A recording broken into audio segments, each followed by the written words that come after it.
Olá, pessoal, tudo bem? Estamos aqui mais uma vez com o nosso podcast IRGcast. E hoje nós vamos trazer um tema super interessante, que é o mês de segurança do paciente, né? Abril. E para isso nós estamos aqui com 3 pessoas de destaque no nosso mercado, né? Que vão estar compartilhando conosco, trazendo a experiência que elas têm, a vivência que têm, a jornada que tiveram e têm na área da saúde, principalmente agora com relação à segurança do paciente. E eu vou começar pela nossa Ana Maria Mendonça, que vai trazer para a gente um pouquinho de sua história, né? Ana, antes de falarmos da sua situação profissional, quem é você fora do ambiente de trabalho? Bom, como você disse, meu nome é Ana Maria Mendonça. Eu sou mãe, já sou avó, adoro cozinhar, adoro reunir com a família, adoro estar com todos juntos. Sou católica, gosto muito de professar minha fé, de estar participando com todos, né? E gosto muito de estar reunida com a minha família, com os amigos. É isso. Muito bem. E o que te motivou a seguir o caminho da área de saúde? Bom, isso vem já de um bom tempo atrás, né? Eu só de formada eu já tenho mais de 30 anos. Eu sou nutricionista de formação. Logo que eu me formei, eu fui trabalhar eu fui fazer uma pós-graduação em São Paulo. E eu aprendi muito sobre o que a gente chama, na área da nutrição, de APCC, que é Análise de Perigos e Pontos Críticos de Controle. E hoje, na qualidade, na segurança do paciente, a gente chama isso de riscos, né? E são os riscos que são intrínsecos ao processo de produção dentro da nutrição. E eu fiz essa pós em São Paulo, em Campinas, São Paulo. Fiquei morando lá por mais de 2 anos, trabalhando também, e retornei para Goiânia, na época, por um grande hospital aqui de cardiologia, e trabalhando como nutricionista, implantei todos esses processos seguros que eu aprendi, né, na pós, aqui em Goiânia. E quando eu me destaquei, né, no meu setor, por ter implantado isso, o diretor do hospital me chamou e me deu o desafio para que tudo aquilo que eu tinha feito na nutrição, que eu colocasse em todo o hospital, que eu padronizasse isso dentro do hospital. Na época, eu relutei, eu fiquei um pouco insegura por não ser enfermeira, por não ser médica, né, e por ser apenas uma nutricionista, mas ele falou que era isso que ele queria para a instituição dele. Então, a gente começou, na época, a gente não ouvia falar sobre acreditação em Goiânia, sobre certificação. Todos os cursos que eu tive que fazer, eu tive que ir para São Paulo, né, ou para o Rio, para estar aprendendo um pouco mais sobre qualidade. E nessa instituição, eu tive a oportunidade de trabalhar tanto na gestão do serviço de nutrição, quanto na clínica, né, que era assistência aos pacientes críticos de UTI, os pacientes pós-transplantados, porque era o único hospital do estado que fazia transplante cardíaco, né, então eu tive toda essa oportunidade e logo em seguida eu fui ser gerente da qualidade do hospital. Então foi aí que eu, né, vim trabalhar cada vez mais com essa área da saúde. Foi assim que eu comecei minha trajetória dentro da qualidade, dentro da segurança do paciente. Você falou aí que eu era nutricionista, não era apenas a nutricionista. Nem médico, nem enfermeira. Existia, sim, talvez, naquela época, lá atrás, um certo preconceito, uma certa resistência com a equipe multiprofissional, né? Muito. A gente vem discutindo muito a questão que se tenha a visão numa unidade de saúde que isso é sistêmico. Isso. Não é o médico, não é a enfermeira, é uma equipe multiprofissional que faz com que a coisa aconteça. É uma engrenagem que o processo de um começa e termina, e onde termina é onde começa o processo do outro. Você vê uma evolução nessa relação dentro de uma unidade de saúde? E, continuando essa pergunta, será que tudo isso, sendo feito de uma forma que a gente entende melhor ou não, impacta nos resultados e onde que também compromete não, mas que passa a fazer parte daquilo que a gente chama dos desperdícios na área da saúde? Olha, com certeza isso mudou muito. Hoje, se nós formos olhar para a linha do cuidado, né, e se a gente for olhar para a roda do cuidado, antigamente o médico era o centro da atenção. Toda a equipe multi trabalhava em prol do médico para que tivesse o resultado. Hoje, não. Quem está no centro do cuidado é o paciente. Isso. Né? E isso mudou totalmente. Né? Eu acho que a gente ainda precisa evoluir muito, mas isso melhorou demais a qualidade na assistência, a segurança. Todos os resultados que a gente tem, né, hoje, essa melhora desses resultados se deve a essa mudança. Né? A gente ainda encontra barreiras, é lógico, né? Mas quando eu olho para trás de como eu comecei, né, e olho para os dias de hoje, eu falo para o pessoal, a gente está num mar azul, né? Num oceano azul. E isso melhorou muito a qualidade da assistência, com certeza. Então, você me deu uma deixa. Te dei uma deixa. Vou te fazer uma pergunta. Existe algum momento da sua trajetória que marcou profundamente a sua forma de ver o cuidado com o paciente? Olha, assim, se for para eu te falar, foram tantos momentos que fica Aquele difícil. Que marcou. Eu falo assim, teve alguns momentos muito impactantes, mas um que assim, eu não consigo esquecer de forma alguma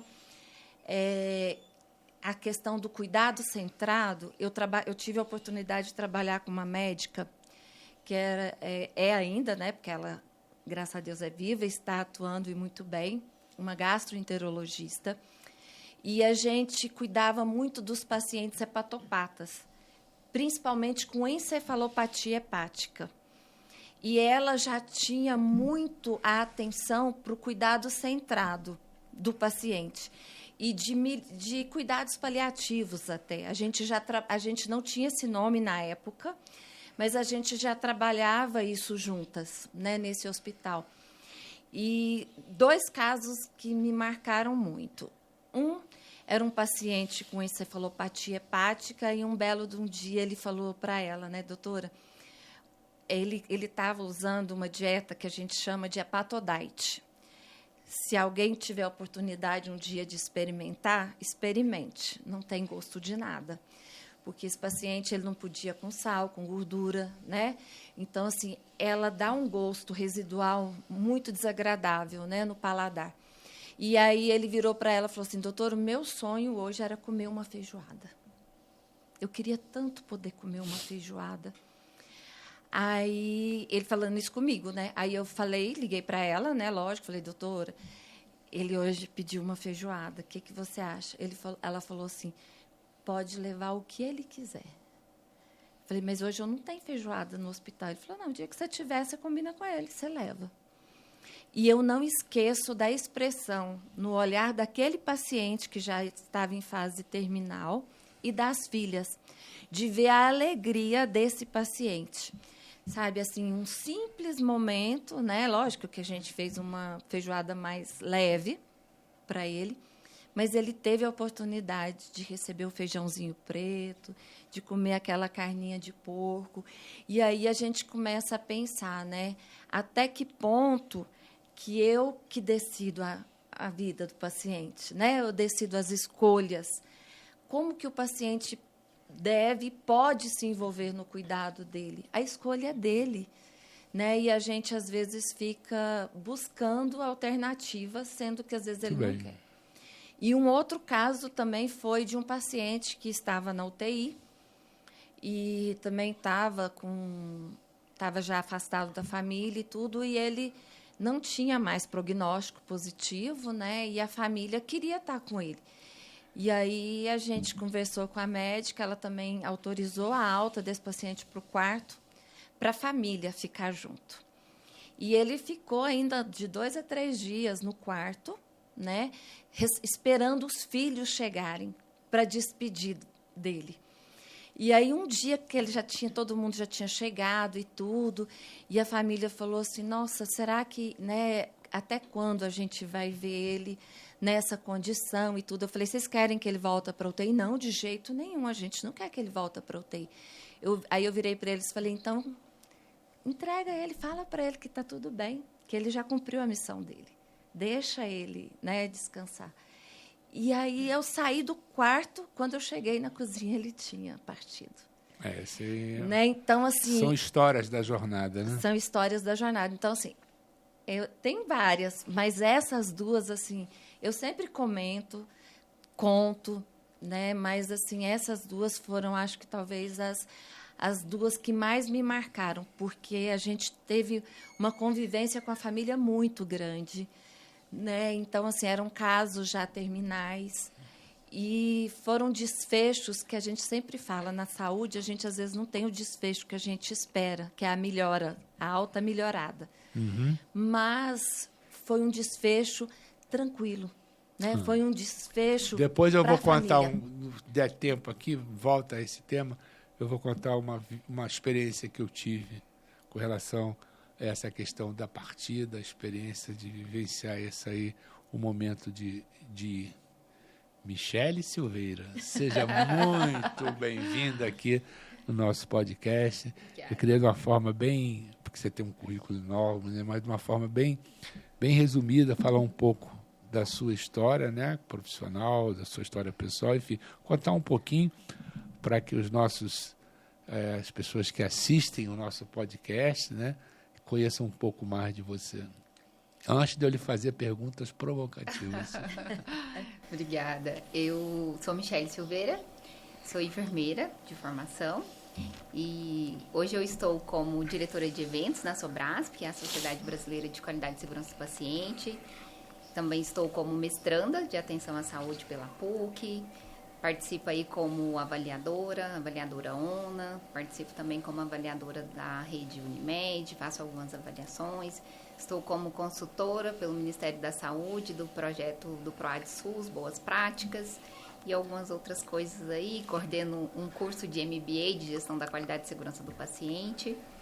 E não falei que era grande? É uma grande satisfação falar sobre esse tema nessa noite, que é o Abril pela Segurança. Que bom. Olhando para a sua história, o que mais te orgulha na sua jornada até aqui? A minha história, eu venho de uma família muito simples. Então, na minha família, somente eu consegui cursar um nível superior. Então, foi bem desafiador e tudo. E o meu maior orgulho, quando eu cheguei na faculdade, era orgulhar os meus pais. Alcançar um nível superior. E hoje, quando eu olho para minha trajetória, eu me orgulho em poder ajudar as pessoas. Que bacana. Eu me orgulho em estar ali naquele ambiente. Eu vejo que tem muita coisa para ser melhorada, mas eu passo numa instituição, por exemplo, a gente faz uma avaliação e a gente deixa um relatório para aquela instituição e quando você volta, você consegue enxergar a melhoria naquele processo e muitas vezes você é abordado, a equipe te aborda e fala, olha, eu evoluí nesse processo graças à dica que você deixou. Isso é muito gratificante, porque você consegue contribuir com mais instituições, com mais pessoas, você consegue colaborar e ali praticamente por exemplo, a unidade não tem um protocolo, você chega, você deixa dicas, você orienta, a instituição ela descreve, ela implementa, ela treina os colaboradores e você vê aquilo rodando na prática e com isso automaticamente a gente consegue colocar ali barreiras para aqueles riscos, aqueles eventos não acometer os pacientes. Nessa sua jornada, você teve algum desafio que impactou ou que contribuiu para a sua transformação profissional e pessoal ou pessoal? Vários desafios, né? Quem nunca? Na área da saúde, a gente vive desafios diariamente, constantemente, e eu acho que isso é o o mais gostoso de estar na área da saúde é viver esses grandes desafios e a gente poder, como eu disse, né, ajudar mais pessoas. E um desafio que assim, me marcou muito, uma coisa que me marcou bastante, como você trouxe com a Ana, foi um evento que eu vivenciei, foi uma técnica de enfermagem, que isso foi um grande aprendizado que eu passei dentro dessa instituição e me marcou muito. Foi que a instituição onde eu estava, a gente conseguiu enxergar ali várias fragilidades. A primeira fragilidade foi em não treinar os colaboradores, simplesmente promover um colaborador. A gente implementou um processo é lógico que todo mundo foi aprendiz, eu fui aprendiz, não, vocês foram aprendizes, a gente tem que dar oportunidade, né, o primeiro emprego. Mas quando eu dou o primeiro emprego para a pessoa, qual é a minha responsabilidade enquanto instituição? Como que eu estou olhando para isso? E eu não capacitar essa pessoa. Então, a instituição, uma colaboradora dentro da instituição, de forma bem rápida, ela trabalhou na recepção por 3 anos e ela fez um curso técnico de enfermagem. E a instituição, ela promoveu ela como técnica e colocou ela no plantão noturno. No primeiro plantão, ela administrou um medicamento errado e o paciente foi a óbito. Nossa. Então, isso me marcou muito enquanto profissional, e à época eu estava como gerente de qualidade, então isso faz você refletir, né? Eu, enquanto gerente de qualidade, como que estão os meus processos? Então você fica, como que a instituição está, como que a liderança está envolvida em tudo isso?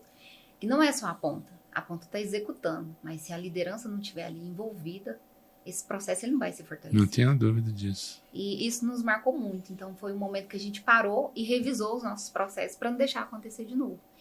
E olhando assim para um geral mesmo, eu acho que falha muito hoje as instituições, quando tem um evento, ela parar e olhar para aquilo de uma forma que aquilo é catastrófico, não pode acontecer novamente. Como na aviação aérea eles fazem. Verdade. Acontece um evento, todo mundo para, vai para ali, entender o que aconteceu para não deixar novamente acontecer. Então a gente não pode esperar alguém matar um paciente para eu poder parar, rever os meus processos para não ter o próximo.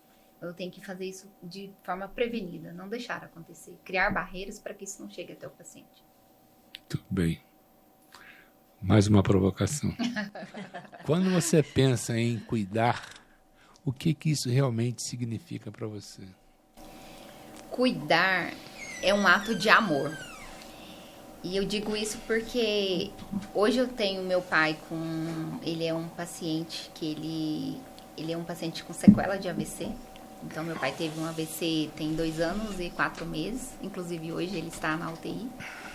E ele ficou com várias sequelas desse AVC que ele sofreu, que ele teve. E eu olho ali para esse processo e eu enxergo que se naquela instituição que ele chegou, se tivesse um protocolo de AVC, se a instituição tivesse aberto ali um protocolo para ele, tivesse uma medicação, um trombolítico, talvez meu pai não tivesse ficado com tantas sequelas e hoje acamado. E hoje ele está numa instituição que eu vejo o carinho, eu vejo o cuidado do profissional com ele. Então, cuidar é amar. Obrigado, Michele.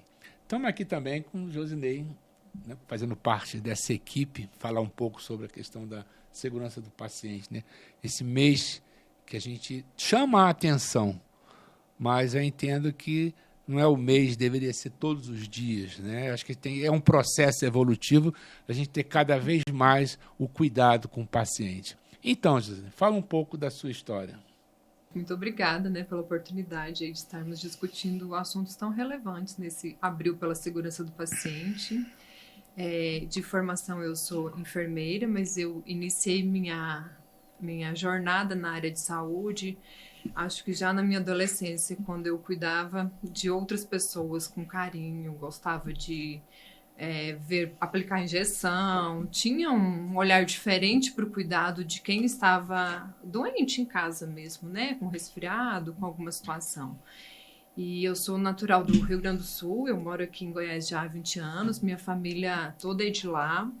E quando eu mudei para cá, com condições financeiras limitadas, eu fiz o técnico de enfermagem Eu trabalhava num frigorífico e com o salário desse emprego, eu fiz o técnico de enfermagem à noite e o meu primeiro emprego foi num laboratório coletando sangue. E eu aprendi tanta coisa nesse laboratório, me especializei em recém-nascidos, que era um dos nichos que todos os profissionais tinham medo na época de manusear, de conseguir a veia, de conseguir o material de um recém-nascido.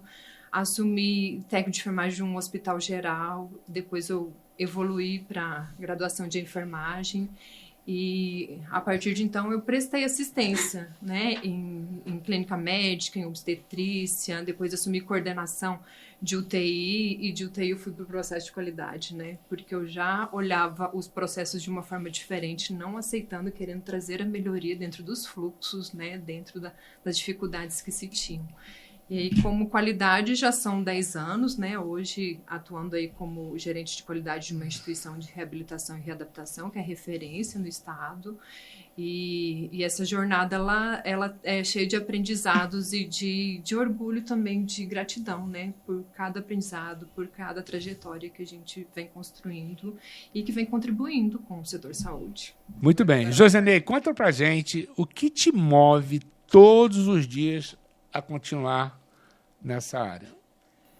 Hoje eu estou, né, já há alguns anos no processo de qualidade, gestão de qualidade, de segurança, com experiência do paciente, com governança clínica, e o que me move todos os dias é a capacidade de transformar, né, os processos institucionais, e isso é o que realmente agrega valor ao paciente. Quando a gente torna os processos mais seguros, a gente reduz variabilidade, a gente traz uma redução de evento, traz valor agregado, né? Contribui com o que importa realmente para o paciente, que é ele internar, receber seu atendimento e sair livre de danos, né? A gente busca isso sempre. Isso unido aí com a experiência, né? Com a sustentabilidade, com essas conexões que a gente vai construindo. Então, eu sou muito apaixonada pelo que eu faço e sempre, a cada dia, uma motivação nova de conseguir novos níveis. A gente nunca alcança, né, o esperado. Quanto mais amadurecemos nos processos de qualidade, mais nós temos oportunidades, né, de desenvolvimento, de transformação das áreas, de inserção do paciente nessa jornada, que é um grande desafio também. Então, nessa sua jornada, né, essa sua experiência, o que foi mais impactante para você nessa relação com o paciente? O que mais lhe impactou?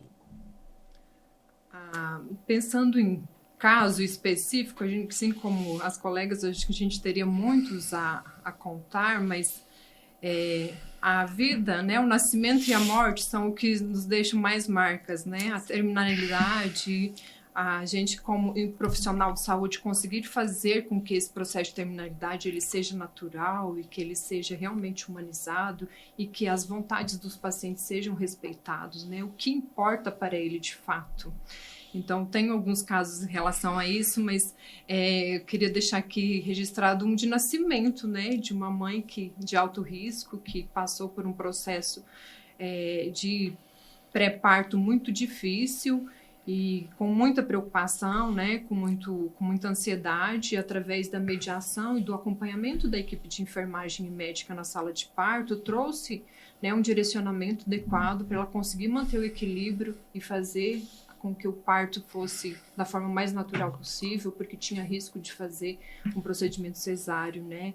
E ouvir depois da mãe o depoimento do quanto foi importante a equipe, né, exercer o cuidado centrado, escutar e direcionar ela e a família durante esse momento foi muito impactante para mim. Muito bem. Você vê que nesse primeiro bloco a gente trouxe um pouquinho da história de cada uma, né? E aí a gente pode fazer a seguinte afirmação. Histórias que mostram que a segurança do paciente não começa, né, em um protocolo, ela começa em pessoas comprometidas, como vocês são. E é exatamente sobre isso que vamos aprofundar agora nesse próximo bloco. Certo?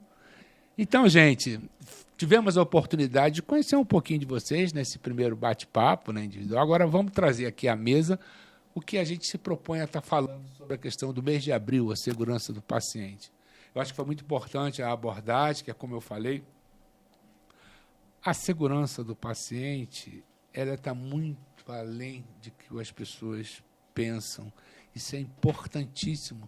E essa segurança do paciente está nessa sensibilidade que vocês trouxeram na questão de lidar com pessoas. E não só as pessoas que estão sendo cuidadas, mas também as pessoas que estão cuidando. É importante que as instituições estejam extremamente atentas para o cuidar do cuidador. Né? Porque são elas que estão ali no dia a dia. Elas vivenciam, elas sofrem junto com o paciente, elas sofrem junto com os familiares. E aí, o que a gente faz com essas pessoas? Acolhe, dá o carinho, dá o amor, dá a atenção, dá o treinamento. E eu queria deixar essa introdução já para que vocês pensem como nós também podemos abordar essa questão de cuidar do cuidador. Fiquem à vontade. Quem vai começar? Pode ser. Pronto, Michele. Quando você traz sobre o cuidar do cuidador, esse olhar é tão importante, trazendo aí um pouquinho do contexto que eu trouxe, né, em relação a esse colaborador, pegando ali o gancho desse colaborador que ele não escolheu administrar o medicamento errado. E aí, o que a instituição fez naquele momento? A instituição, ela não estava pronta, preparada, madura o suficiente para acolher aquele colaborador. Então, estudos mostram que colaboradores, hoje, que esteja envolvido aí nesses eventos adversos, né, catastróficos, que o número de suicídio é altíssimo. Porque ele não escolheu, ele não saiu de casa, ninguém sai de casa, vai para um trabalho, escolhe cometer um evento. Vou matar um paciente, vou administrar um medicamento errado. A gente não escolhe. E como que a instituição está olhando para isso? NR1 está aí. Né? Saúde mental. Saúde mental, as pessoas estão doentes, então são pessoas adoecidas cuidando de pessoas doentes. Então, nós, instituição, a gente tem a obrigação de acolher essas pessoas. E isso que você falou é muito forte, né? É uma questão de cultura. Né? E a gente precisa olhar para dentro da cultura da instituição. Né? Quais são os valores que essa instituição prega e que ela realmente acredita e vive? Né? Porque esses valores fazem toda a diferença para que o colaborador, o cuidador, ele se sinta seguro também dentro da instituição. Até no caso de provocar um dano e ele próprio se notificar. Né? A gente fala tanto da importância da notificação, a importância do reconhecer, né? E de que tudo isso é para melhoria do processo, é para melhoria do cuidado. Mas não existe um medo da essa pessoa, maturidade, né? Da pessoa fazer essa notificação, ela não tem um medo de ser punida. É isso que eu estou falando, né? Isso é muito importante, a cultura da instituição e os valores de transmitir essa cultura segura, né? Que a gente chama de cultura justa. Né? Então, assim, ele precisa se sentir seguro de que ele vai ser acolhido. Mas isso a gente ainda tem que trabalhar muito junto das instituições, né, para que isso não aconteça. Eu tive uma experiência agora há pouco tempo de um evento adverso grave, graças a Deus não chegou a óbito, mas a paciente foi para a UTI, ela estendeu a internação dela por mais 7 dias numa UTI por um dano totalmente desnecessário. Liberou água da dieta antes de conferir que a sonda estava bem posicionada. Então, assim, uma coisa simples, básica, e que ela resolveu não esperar o laudo do médico, do radiologista. Como a família estava cobrando, porque a paciente estava em jejum, ela liberou 100 ml de água. Nossa. E deu uma complicação, a paciente foi para a UTI, uma paciente idosa e tudo. No primeiro momento, o gestor me ligou e falou assim, vou demitir. Falei, não vai. Como é que você... A cultura organizacional está, né, Não, permeando o processo de cultura de segurança e de cultura justa, né? Isso. Se a gente pensar em instituições mais maduras, esses 3 pilares eles caminham junto, né? A cultura organizacional ela já vem sustentada por um planejamento estratégico que traz diretrizes de cuidar de quem cuida, de pensar em mensuração de clima organizacional, de mensurar a cultura de segurança que tem os pilares de cultura justa, de trazer apoio e suporte à saúde mental, embora que não sejam remunerados por isso, mas nós precisamos cuidar dos nossos colegas, nós precisamos cuidar das equipes de saúde e prover um local e um clima organizacional seguro para que eles se sintam confortáveis em fazer os relatos, em trazer as dificuldades, em relatar as possíveis falhas. O autorrelato, ele traz uma mudança de comportamento, né? E traz aprendizados. E, além disso, também trazer uma devolutiva, um feedback, uma comunicação do que foi feito com aquele evento diverso, né? Do que foi feito com as notificações que o Núcleo de Segurança avalia, né? O que ele gerou de transformação?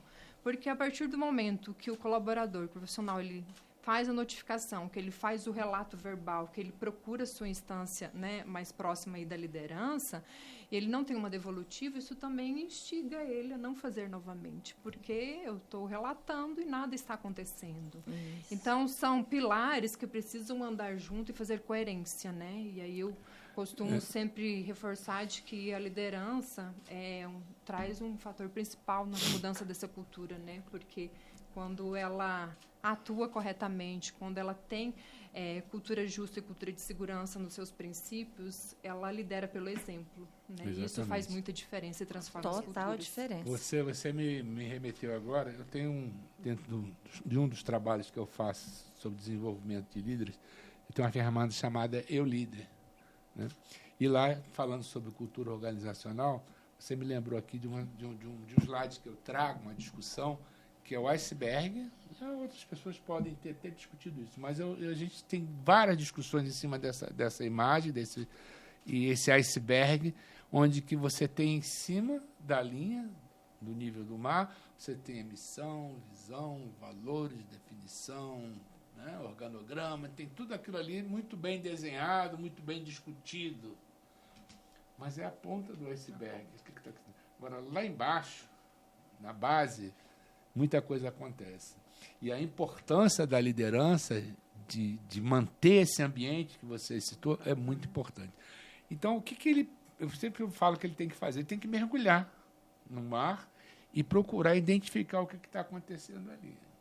Se ele entender que esse mergulho não foi suficiente, eu esqueci o nome daquele negócio que bota aqui, que respira. Ele vai um pouquinho mais fundo e vai. Não deu, bala de oxigênio atrás e vai. Não deu, amigo, pega o submarino e vai lá embaixo, que você vai encontrar coisas. Por quê? Você tem uma cultura paralela, e isso eu não tenho dúvida que acontece nas empresas.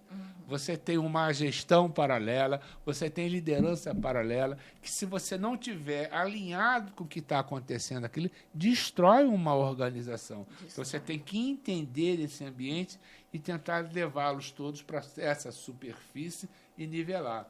Agora, infelizmente, isso está muito enraizado em muitas organizações e a liderança não desperta da importância que ele precisa fazer de mergulho. Vá de submarino, mas vá lá e procure identificar essas lideranças, porque existem essas lideranças que não estão alinhadas à liderança formal.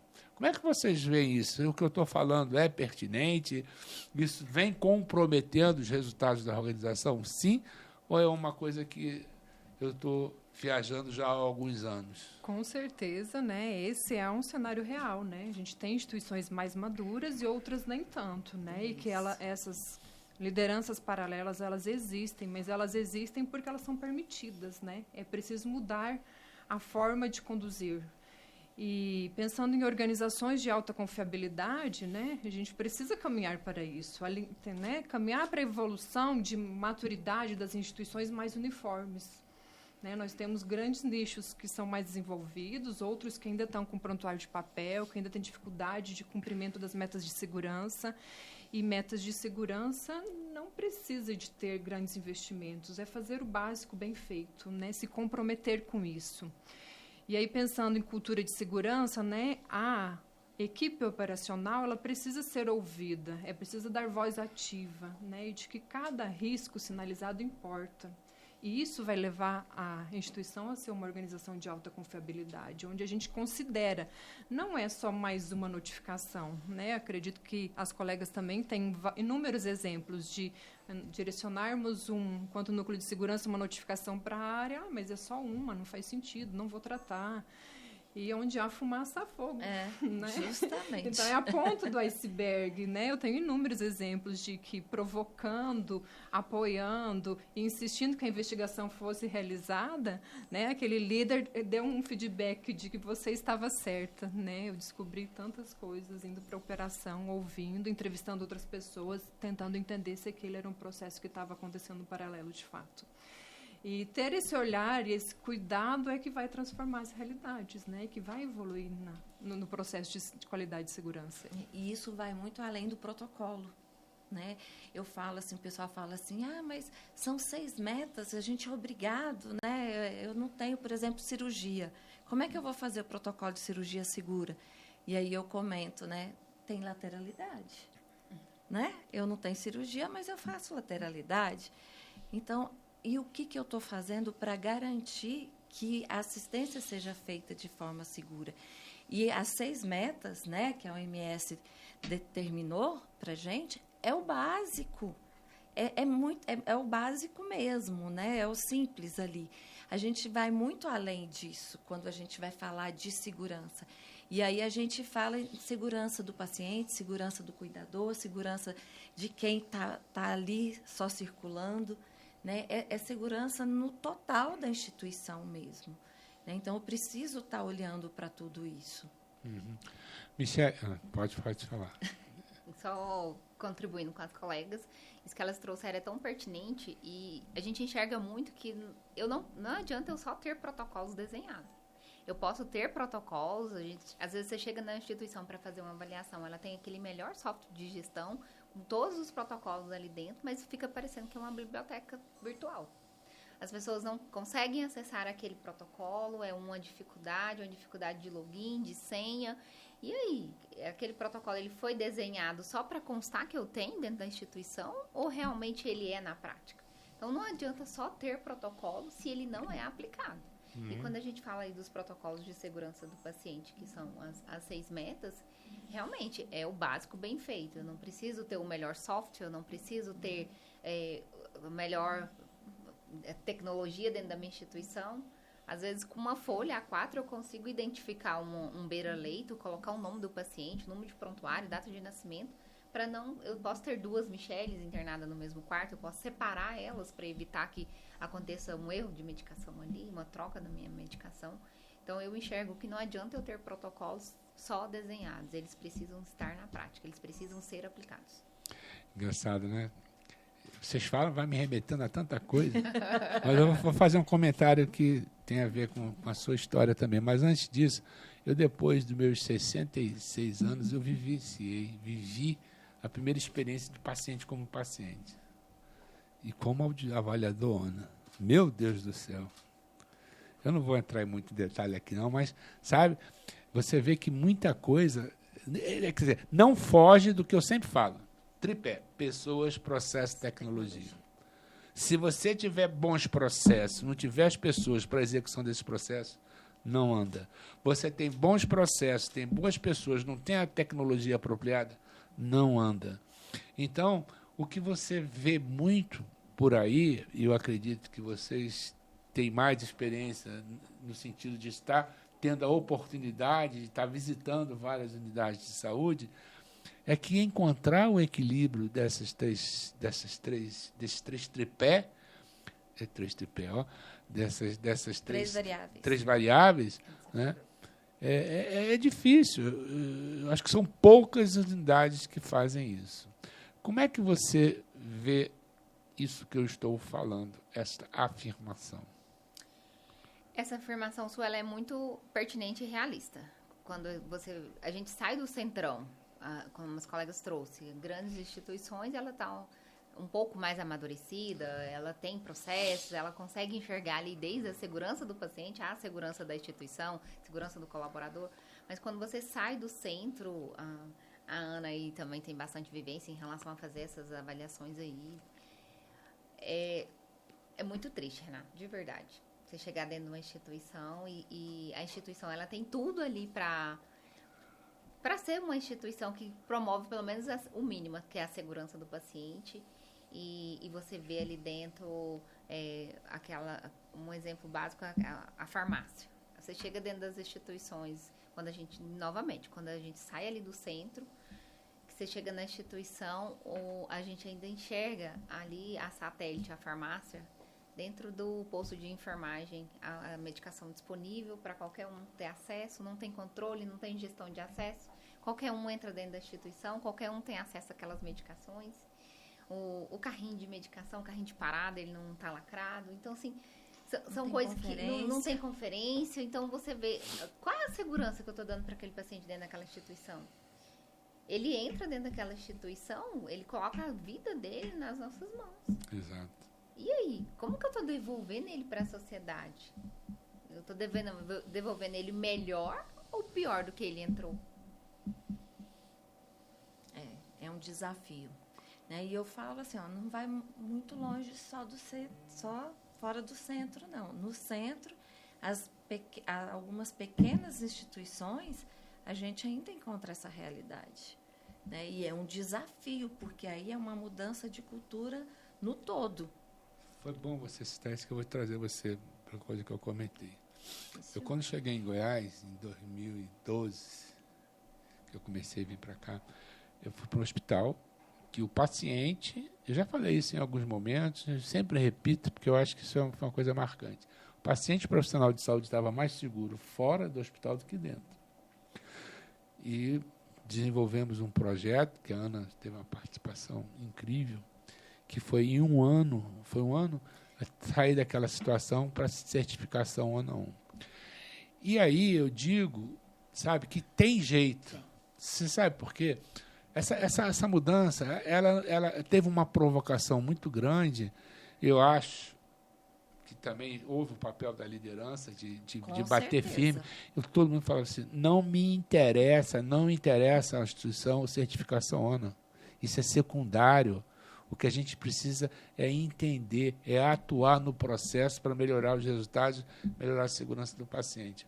E isso foi feito com a sua grande maioria de servidores públicos. Porque trabalha com servidor público? Não. Que isso? Não, é cultura. É dar a atenção necessária àquelas pessoas, é trazer essas pessoas para discussão no processo, o que muitas vezes não acontece. A pessoa, não, vamos fazer certificação, vamos fazer. Aí ele deixa lá, a pessoa que atua no processo, ele fica lá olhando assim, vai fazer assim? Não está comprometido, não está envolvido, não faz parte daquela discussão. A probabilidade de dar certo é zero. Então, foi uma mudança radical, foi uma provocação. Hoje já está certificado ANA 3.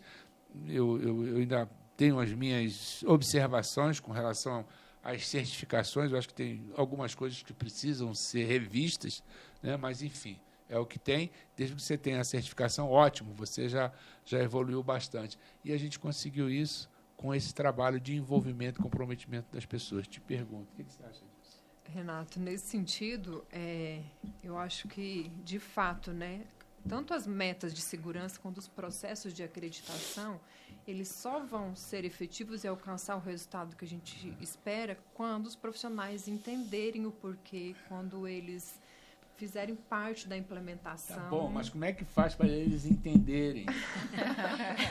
Inserir eles na construção, né? Inserir eles desde o momento da definição, né? A gente foi falar das metas de segurança desde o momento de definição desse protocolo escrito. Os requisitos das acreditações seguem o mesmo sentido, né? Eles precisam fazer parte da construção, entender o porquê, serem motivados a alcançar um resultado. Não só fazer, porque o protocolo vem, porque a ONA, porque outras certificações vão chegar na instituição, mas qual que é a contribuição dele e qual que é o valor agregado que ele vai entregar para a vida pessoal dele, para a vida dos pacientes, de um familiar dele que vai precisar desse processo. Então, precisa ser uma cocriação, uma construção em conjunto, né, para motivá-los e para que deixem de ser papéis e sejam práticas. No Brasil, a gente está com esse movimento, né, do Abril pela Segurança do Paciente, E os protocolos, eles precisam sair do papel para todas as instituições, né? Como os colegas já comentaram, aí, instituições mais maduras, outras nem tanto, onde a meta de segurança ainda é um protocolo. E por que ele não acontece? Porque as pessoas não se apropriaram, porque é cultural. Então, precisa envolvê-los, né? Precisa fazer sentido. Isso. E muito se fala também, por exemplo, da equipe médica. Mas quando a gente coloca a equipe médica para construir em conjunto, os resultados são incríveis, né? E aí a gente fala que, né, por vezes a gente fala que não consegue, que eles são difíceis, mas porque a gente já entrega uma coisa pronta e dentro da limitação de tempo e de formação deles, né, não vê sentido, é mais um trabalho. Mas quando eles são integrados dentro do processo, fazem parte da construção, quando a gente ouve e considera as contribuições deles, né, não tem como não dar certo. E é fazer um básico bem feito. Né? A gente não precisa querer o indicador excelente com a sua meta, né, e com as melhorias todas implementadas. Vamos fazer o básico bem feito, que já vai entregar os resultados esperados. E a excelência vem com o tempo, né? Mas é tentar priorizar, trazer, inclusive dentro dos requisitos, né, o que é o básico bem feito, o que é prioridade para cada um dos níveis, né, o que é inegociável para essa instituição. Então, precisa ter uma cadência e uma construção em conjunto, uma cocriação, uma valorização. E aí, para o colaborador conseguir fazer, de fato, aquilo que a gente comentou lá no início, o clima organizacional, a cultura justa, a saúde mental, precisa estar sendo considerada nesse ambiente. Michele, seguindo na questão do tripé, você quer fazer algum comentário sobre isso? Porque eu queria te fazer uma... Não, já pode seguir aí, que a gente já... Seguindo nessa questão do tripé, né? A questão dos indicadores, a questão da tecnologia. Como é que você vê a questão? A gente entende, né? Ou pelo menos eu observo em várias instituições, indicadores bonitos, na parede, na televisão. Tá? Mas como é que você enxerga tudo isso? Esses indicadores são analisados, porque a gente às vezes tem o entendimento que tem todo um trabalho de processo, todo um trabalho de construção de uma excelente tecnologia, mas falta a pessoa ou as pessoas para fazer aquela análise que precisa ser feita, trabalhar nas causas e, em cima disso, melhorar o que tem de efeito, que são os efeitos negativos dentro da instituição, que leva aos prejuízos e que leva à contribuição desse alto índice de desperdício que nós temos na saúde. Como é que você vê isso? Renato, com toda certeza, o indicador, eu costumo até falar, quando você desmembra a palavra, né, indicador. Ele indicador. Indica onde está a sua dor. Ele é só um dado, ele é só um número. E quando a instituição, a gente falando de instituições que têm um pouco mais de maturidade, aquelas que nem tanto, você enxerga que, às vezes, o colaborador, quando ele não está envolvido no processo, ele enxerga e ele entende que o indicador é só um dado que ele precisa alimentar, porque a gerente de qualidade vai cobrar para a reunião dos indicadores, quando a instituição tem reunião de indicador. Então, ali tem aquela reunião mensal, ele já sabe a data, já é tudo certo, então ele corre e alimenta para apresentar. Mas quando eu só faço essa alimentação, essa importação de número, eu não estou olhando para realmente o que aquele indicador ele tá me dizendo. E o que ele significa? Não é só alimentar um dado. Então, a instituição, eu enxergo que a instituição ela não precisa ter aquele painel de indicadores gigantesco. Ela precisa ter poucos e bons, que realmente funcione. Que a equipe pare, que a equipe olhe, que a equipe analise, que ao analisar aquele indicador, eu faço uma análise crítica daquele dado e eu consiga construir um plano de ação. Ali eu tenho responsáveis, eu tenho o porquê que aquilo aconteceu, quais vão ser os responsáveis, quem vai fazer, quando vai fazer, quanto que aquilo vai custar tempo, vai custar dinheiro. Então, às vezes a instituição ela olha muito pensando aí na sustentabilidade financeira da instituição. Mas se eu não olho, o financeiro ele caminha muito junto com qualidade. Então, se eu não olho para a qualidade, não adianta só olhar para o financeiro. Porque se é um paciente que ele sofre uma queda, ele faz uma fratura, ele vai ficar um pouco de tempo mais internado dentro da minha instituição. Ele vai voltar para o centro cirúrgico, ele vai, se for um paciente idoso, ele pode ir para uma UTI, o tempo de internação vai aumentar. Então, não adianta eu querer... automaticamente, esse indicador ele vai estar interligado. O indicador de qualidade, assistencial, junto com o indicador financeiro. Então, eles caminham juntos. E aí, se eu consigo fazer toda essa análise, esse plano de ação, eu tenho as minhas oportunidades de melhoria, que é aí que é o principal objetivo. Que eu falo que qualidade, segurança é um processo de melhoria contínua. Né? É igual a Josi falou, né? É a importância de entender que eu melhorei aqui, mas o que eu ainda posso fazer para melhorar mais? Né? E eu, assim, na fala, só voltando um pouquinho na fala da Josi, teve uma fala de uma enfermeira uma vez, que quando a gente começou nesse hospital que o Renato comentou, tudo eles falavam assim, é por causa da ONA. Aquilo eu chegava, me sangrava, de verdade, assim, né? De falar, é só por causa da ONA. Até que um dia ela entendeu, né? A gente conseguiu, porque, assim, eles falavam assim, que lá vem a Ana com o cavalete, porque eles compraram um flip chart, né, para qualidade, a gente pegava aquele flip chart e ia nos setores desenhar os processos junto com o médico, a enfermeira, o técnico de enfermagem, a menina que fazia a limpeza naquela área, tudo. Então, todo mundo participava desse desenho. Né? Então, a gente trazia todo mundo. E aí, o dia que ela conseguiu entender, ela falou assim, sabe o que mais me marcou de tudo que a gente fez? É que a gente achava tudo comum, que era tudo normal, que causar dano era normal, que errar era normal, que estava tudo dentro do esperado. E aí você trouxe para a gente o olhar de se indignar com isso. E eu falei, e o que eu espero é que você nunca perca esse olhar. A gente não pode banalizar o cuidado. Né? A gente precisa, todo tempo, se indignar com o erro, né? Com a falha. Mas não do lado de querer punir, né? Não. Do lado de o que eu posso fazer para melhorar. Onde eu falhei, que eu podia ter feito melhor, como você falou, quando vocês olharam para o evento da sua técnica, que causou um óbito. Onde eu errei? Eu não treinei. Como é que eu vou cobrar que ela faça uma coisa de acordo com aquilo que a gente espera que seja o resultado, se eu não dei as condições mínimas para ela? Né? Então, isso me marcou demais, né? Essa fala dessa enfermeira. Você trouxe mais uma coisa que marcou na sua carreira. Tá não, eu tenho várias. Então, assim, se eu for falar, tem várias coisas. Tem de médico até.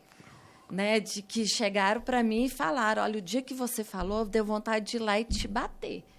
Aí eu falei, pois é, doutora, mas e agora? Não, você estava certa. Porque, a depender da maturidade da instituição, algumas coisas as equipes vão conseguir aceitar e assimilar. Outras, enquanto maturidade de alta liderança, de qualidade, a gente sabe que precisa ser feito e vai ser feito sem esse total acordo. E com o tempo isso vai ser transformado, né? Com o tempo, eles vão percebendo a relevância, porque eles precisam do processo de maturação também.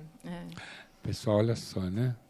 O tempo passa rápido. A gente passaria a noite inteira. Exatamente. Mas como eu sei que o perfil, mais ou menos, de vocês, são pessoas estruturadas, organizadas, com certeza tiveram uma discussão prévia, né, de como vai ser o nosso podcast. Dessa vez a gente a gente não conseguiu fazer isso. A gente tentou, mas não funcionou. Tinha agenda. Aí a gente estruturou lá. Tá aqui, vamos fazer assim. Pronto. Então, disso que vocês discutiram, o que vocês podem trazer agora, nesse momento de estar caminhando para o nosso encerramento? O que vocês esperavam desse encontro, a mensagem que vocês queriam trazer, se vocês trouxeram? Está aqui, ó, o microfone, as câmeras, fiquem à vontade para compartilhar um pouquinho de tudo isso que vocês trazem na jornada de vocês. Acho que nós pensamos nesse momento muito de trazer um pouquinho da nossa vivência, né, de uma forma muito leve, de uma forma muito tranquila.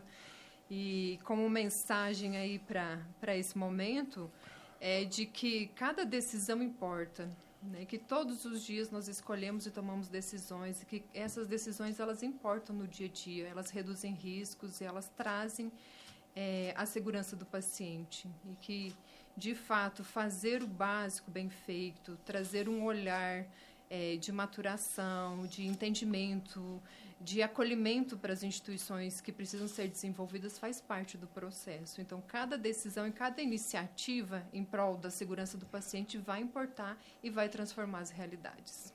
Muito bem.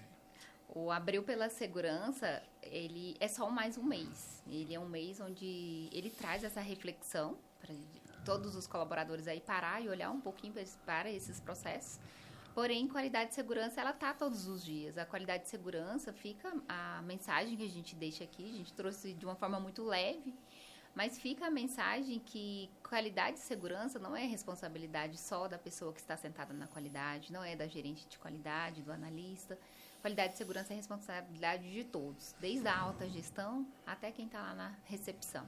Então, juntos pela qualidade de segurança do paciente.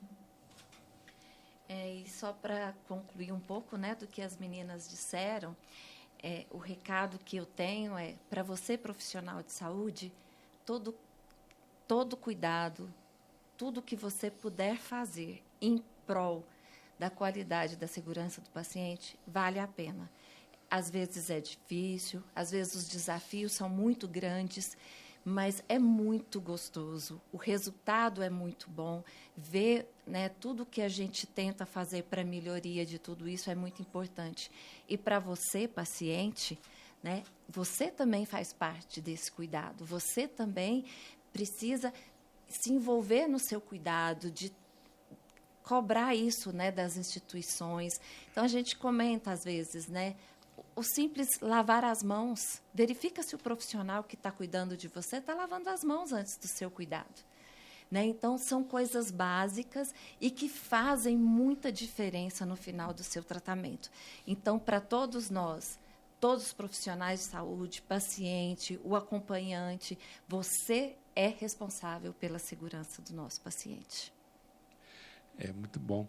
Eu trazer aqui, compartilhar com vocês, eu tive essa semana passada, no evento, e um dos palestrantes, ele contou uma parábola que eu já vi várias vezes, que é aquele menino que está correndo na praia jogando estrelas ao mar. Né? Vocês devem conhecer, chamado que batido. Mas engraçado, né? Interessante, que a cada momento que você ouve essa parábola, você faz uma reflexão e te leva a algum momento. Eu até comentei na hora lá, que eu estava mediando na mesa, eu falei assim, eu me sinto esse menino de jogar estrelas ao mar. E é isso que eu venho procurando fazer ao longo dessa jornada, desses meus mais de 50 anos como executivo, porque os primeiros eu fui outras coisas, mas como executivo, e mais de 25 na área da saúde, eu digo que os últimos momentos, os últimos meses atrás, eu tenho procurado jogar estrelas ao mar, que é o quê? É provocar com que as pessoas busquem o conhecimento. Então, eu faço isso, vocês fazem isso. Então, tem uma disponibilidade no mercado, né, onde que as pessoas podem procurar o autodesenvolvimento, se desenvolver, buscar o conhecimento. Isso é disponibilizado de diversas formas. Tem o Simpósio Nacional de Gestão Público-Privada, tem as consultorias que as pessoas fazem, tem vários eventos que são disponibilizados na área da saúde aqui em Goiânia, que não precisa pegar um avião para ir para outro estado, tem muita coisa que é feita aqui. E melhor, né, o SEBEX, Colégio Brasileiro dos Executivos da Saúde, no capítulo Goiás, retomou agora em dezembro e vem com uma proposta muito ousada, de compartilhar aqui em Goiás com o que tem disponível no Colégio Brasileiro dos Executivos de Saúde para as pessoas também buscarem o desenvolvimento. Então, se você pode entrar no site www.sebex.org, que você vai ver lá os programas que estão disponibilizados para você buscar o desenvolvimento. E existem aqui também, não só no SEBEX, existem outras instituições que também se propõem a fazer esse trabalho de desenvolver. Então, não fique parado, busque, vá em busca do seu autodesenvolvimento. Não espere que a empresa vai fazer tudo por você. Não, você que tem que fazer por você. Se valorize. Muito bem. Pessoal, obrigado pela assistência, obrigado por estar aqui conosco. Me dá a honra de compartilhar com vocês pessoas incríveis, com conhecimento incrível, e certamente vocês terão a oportunidade de estar contactando com elas, se tiver o interesse de fazer algum trabalho específico na unidade de vocês, os canais estão abertos. Obrigado e até o próximo encontro.